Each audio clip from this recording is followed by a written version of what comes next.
Cebo Manyaapelo, legendary sports commentator dies.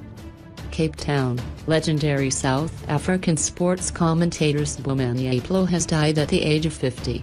The SABC confirmed the news via an official statement on Wednesday.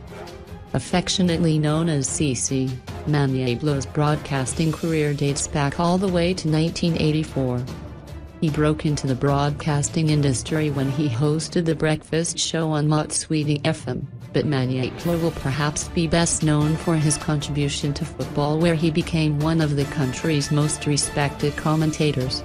With an animated style in his set Swana punditry, Manyaapelo became a household name as he worked on major tournaments like the World Cup in 1998 and 2010 and AFCON in 2013 and 2015.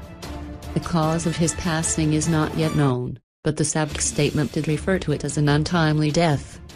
His in-depth, factual, well-informed and yet playful commentary captivated many football fanatics to the SABC channels, the public broadcaster said in its statement.